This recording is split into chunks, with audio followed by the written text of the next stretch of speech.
Welcome back to Medical Coding with Blue. Today's episode is all about medical coding exam prep courses. Are they worth it? If you are brand new to my channel, welcome. I am Blue. I'm a medical coder. Okay, guys, so a little backstory first before I get into this episode. I got several messages over the last few weeks from specifically nurses, right, with no background in medical coding, but they want to just dive into the exam prep courses for medical coding. The CCS, the Certified Coding Specialist, the gold standard of medical coding credentials, the CCA, the Certified Coding Associate, the CCSP, the Certified Coding Specialist Physician Base, or the CPC, the Certified Professional Coder. And so they're looking at these different prep programs specifically for these exams, and they want to just dive into one. Well, here's the thing. When it comes to doing something like that, skipping all of the learning, which is you have to learn ICD-10-CM, which is your diagnosis coding, CPT, your current procedural terminology, and that is the outpatient procedures, that is the evaluation and management leveling, that kind of thing. There's HCPCS as well, HCPCS, that's your durable medical equipment, that is certain procedure codes for like government insurance, like or government programs rather, like Medicare and Medicaid. And so then there's also ICD-10-PCS. If inpatient coding is a part of your exam, like you're taking the CCA or the CCS, ICD-10-PCS is your inpatient procedures, okay? And each one of these manuals has different rules. They have different setups, and they don't even have the same number of characters, okay? Although the ICD-10-PCS procedure codes are 7 characters, and injury codes and diagnosis are 7 characters. So, I mean, but that aside, they have different rules, and these are 2 different classes of thought, okay? So diagnosis coding and procedures coding is 2 different things. So that's the thing that you have to understand. If you are trying to skip the learning part of coding and you want to just dive into the exam prep courses, this is not going to help you. As a matter of fact, it's going to set you up for failure, because there's no way you can skip out on learning each and every single one of these things, the diagnosis coding, the procedures coding, right? You can't skip that part and then just dive right into the exam prep and think that you're going to get it. And a lot of my nurses fall prey to this because this is what they do. You know, the market can, and they do, target nurses and say, oh, do you want to leave the bedside and you want to work at home? Do you want to travel? You can do medical billing and coding, blah, blah, blah. And oh yeah, you can do it. It's real easy for you to pick it up. No, it isn't. No, it isn't. I'm here to give you the reality check of it all. It is not easy. And I don't say this to insult your intelligence, although some of you are not listening. You just stopped listening when you said, well, no, you said I couldn't do it. Here's the thing, guys. If you are a nurse, this does not equate that you're going to immediately understand medical billing and coding. Again, not a knock on your intelligence, but think about this. Doctors who have been to school for 10 to 15 years often struggle to understand what is needed in coding, why things are important, and what does this mean? And even when you're talking about things that they should know about, injuries, the global package and all that kind of stuff, they still don't understand it. They still struggle to learn and go with it, right? Because they don't know. And then heaven forbid, they have a scared coder on their hands who doesn't teach them. That makes the situation even worse, because then that doctor or that provider, that surgeon is going to listen to their buddies who think that they know. And a lot of times they don't know. So there's a lot that goes into learning medical billing and coding. But I say all this to say that if you just want to hop into a medical billing and coding course, to just do the exam prep, right? It's not going to be worth anything if you don't know all of the stuff about coding first. The exam prep courses should only be used as a supplement, and at that, you don't really need them. Now, yes, I'm sure that there's some fantastic exam prep courses out there for medical billing and coding. I'm sure there are. However, if you're not putting in the work, there's nothing that they can tell you that is going to help you if you already don't understand and you're already confused. Because these prep courses are not designed to have, these are the specific questions that are on the test. Because that would be unethical, right? And all of these tests are different. Particularly with the HEMA, I can speak on a HEMA because I am certified with the HEMA. And I know that they have a bank of questions, right? I always say they have a pool of 1,000,000 questions, and each test is unique. So I say that it could be different versions of a test, but no one has the same exact test. And that's what they always say. So that's the thing that you have to understand. If you don't already know coding and you're just trying to jump into a prep program for the exam, that's setting up for failure. And sometimes these prep classes are maybe $30. Some of them are a couple $100, a few $100. So really, you're just kind of throwing your money away. Because number one, again, it is not needed, because whatever they're running through with you, and they may say, well, these are the domains, and we're going to go over questions from each of these domains. That's not what is specifically going to be on that exam. That specific question is not going to exactly be on that exam. So it can kind of help you. It can kind of get you like a feel of it, but it's not going to be like, oh, this is exactly what it looks like. Because these exam prep courses, they don't know what is actually on the test and the setup and the design of the test either. So even with for example, the CCS exam prep book, do you think any of those questions are on the exact test? No, they're not. But people get oh, well, I passed it. I did really good on the book, so I should be able to pass. And this one fella said, oh yeah, I shouldn't have any problem passing. I did really good on the exam prep book. I said, those questions are not on the test. Oh no, I'll pass. Sure enough, he came back. He goes, I failed. I don't know what happened. Because I told you. None of those questions are on the test. So that, again, if we are just so fixated on just concentrating on exam prep, and oh, what are some practice tests I could use? Do you know, and I have said this several times, but if you can look at it if you want to, on the domains for any of the 4 main medical coding certifications that employers are looking for, the CCS, the gold standard of medical coding credentials, the CCA, the CCSP, or the CPC. Any one of these 4. These first 3 are with the American Health Information Management Association. The last one is with the American Academy of Professional Coders. If you look at the domains is the topics of the exam. The bulk of all of these is going to be coding knowledge. Your coding knowledge and skill, applying codes and that kind of thing. Doing the case studies and that kind of stuff. That is all the coding side. Then, of course, in a close second, you'll always have the reimbursement. And then you talk about like compliance, things like that. And each one of them, a little bit less and a little bit less. But the bulk of these exams is going to be the coding knowledge and skill. If you can get through the practices in the workbook that you already have, that a lot of you don't even touch, if you can work through that, you will be on your way to preparing. But I don't know if it's y'all think that the more money that you spend, the more smarter you're going to be, because the more that you spend does not equate to, oh, I'm going to have more knowledge if you don't understand what the heck you're doing. So that's the thing that I'm trying to tell you all is this. Work through your workbooks. Stop obsessing about, oh, what is a word, not a word bank, but like a question bank that I can use to practice. You can go on Quizlet. Now, you got to be careful with some of those answers because they're not always correct.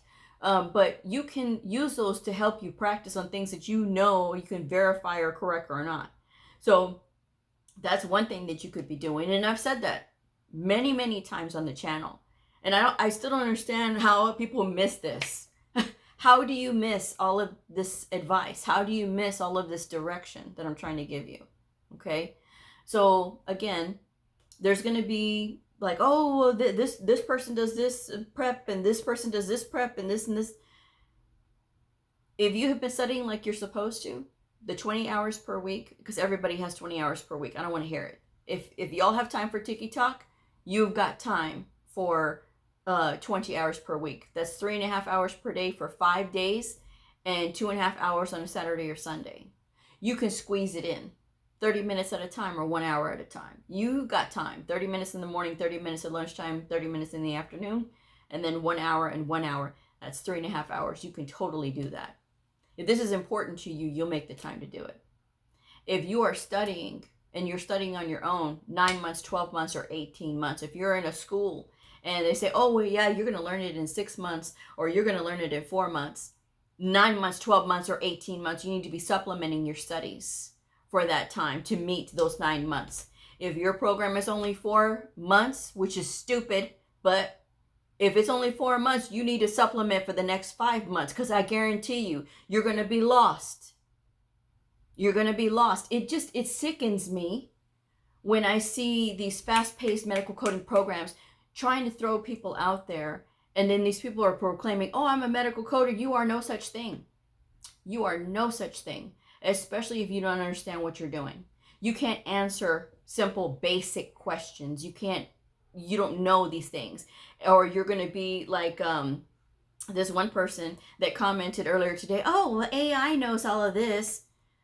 Tell me you don't know coding without telling me you don't know coding. Because let me tell you something. What we do as coders requires critical thinking, which is something that AI can't do because it's dumb, because it works in zeros and ones. It is coded, okay? It is coded work by a software developer. That's what that is. Not smart enough to know the difference between fall as in injury or fall as in season. It doesn't know when you're trying to add diagnosis, or does this diagnosis even apply, because the doctor documented history, but it didn't see it. It's still trying to pick up old diagnosis from before because it doesn't have the ability to reason and critically think. So again, don't sit here and tell me on my channel anything about AI, because I will tell you. Tell me you don't know about coding without telling me you don't know about coding.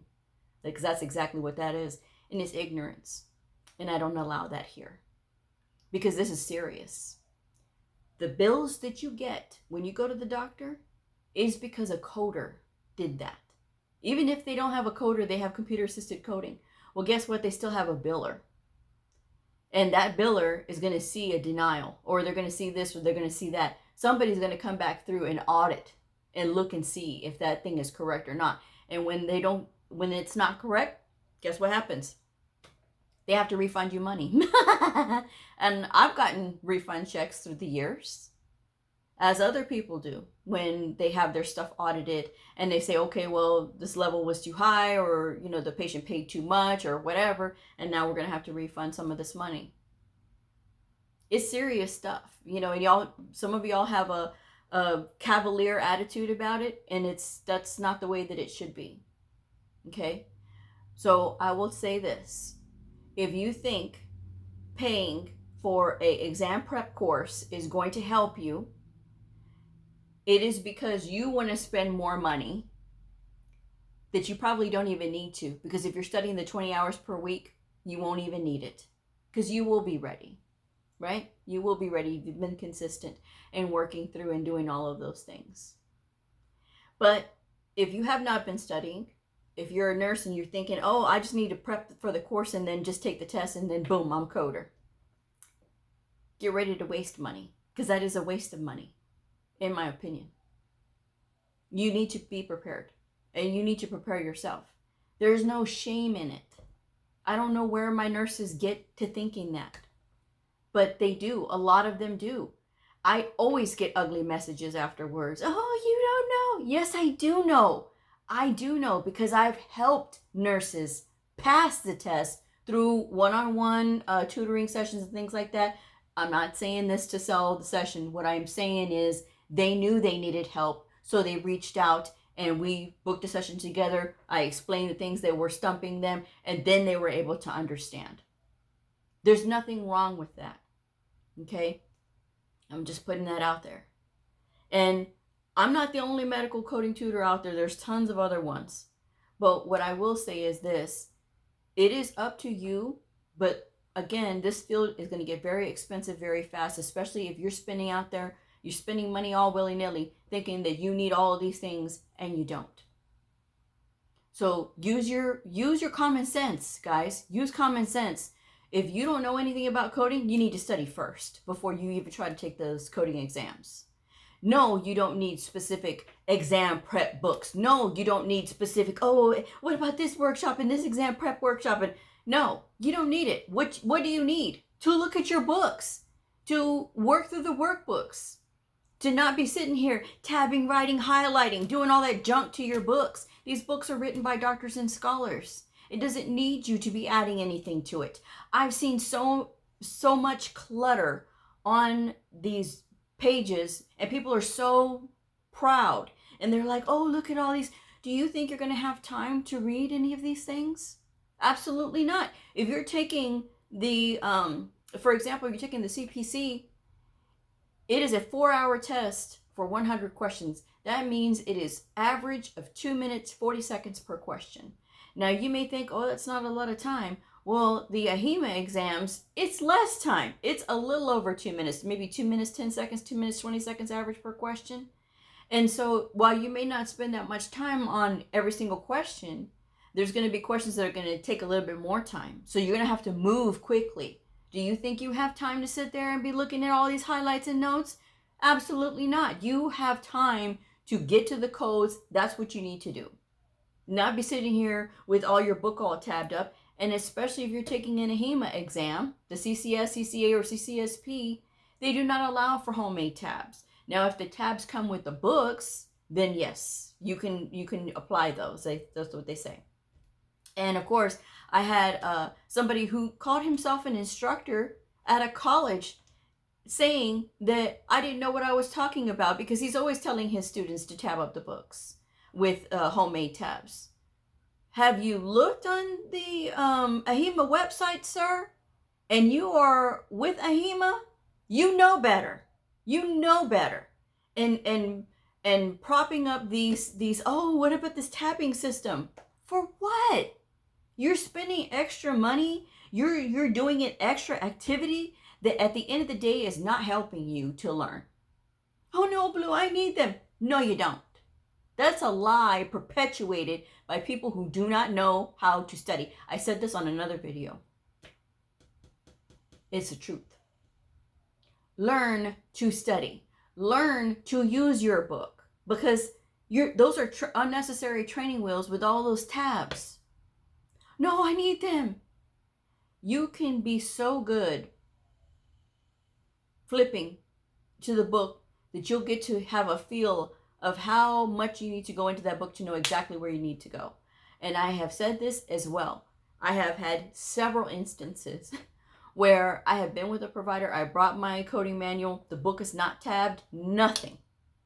And we have to look up a code and I'll go right to it. And I have flipped right to the page. They say, how did you do that, Blue? The book is not even marked. And I said, I work with these books enough. I work with them enough. And you need to be working with them too. You want to be a good, competent coder?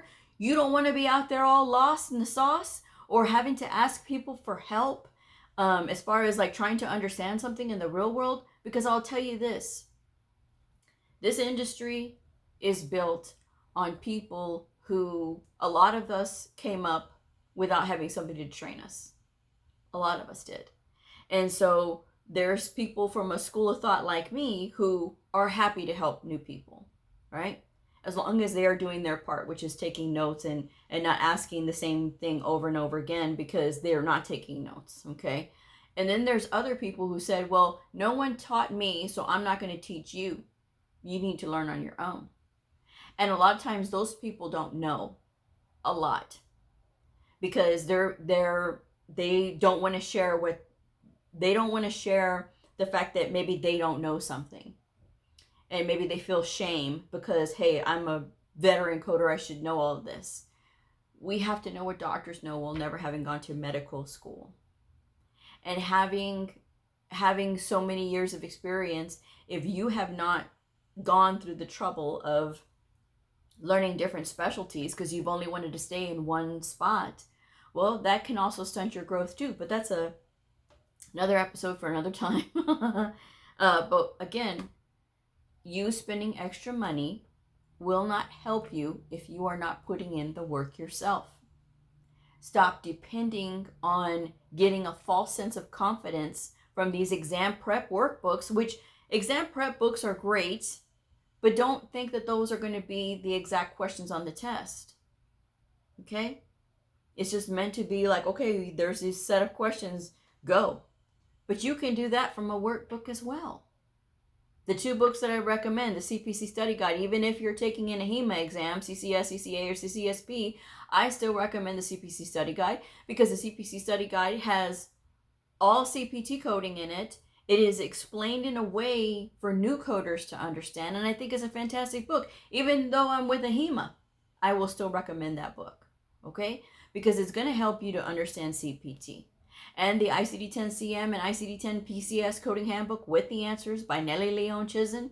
Again, another book that I recommend in the description box. And that has all of your diagnosis coding. It also covers ICD-10-PCS, your inpatient procedures. In the back of that book, they have hundreds of scenarios, fantastic scenarios that you can just go through, okay? You can go through and you can practice. Some of them are just diagnosis only. Some of them are the diagnosis and the ICD-10-PCS. But even if you're taking a test like the CPC or even the CCSP, you can still use that Nellie book to help you with learning diagnosis coding. You can skip all of the inpatient stuff, okay? Because even the scenarios in the back, they have some scenarios in the back that are just emergency department coding. And you can code certainly for the diagnosis. So that's something that can help you to get that practice in. Because the more practice that you have with the coding, the better off you'll be. And when I'll get messages from people as well, oh, Blue, what about regulatory compliance? You never talk about that. Yes, I do. I tell y'all all the time to go to CMS.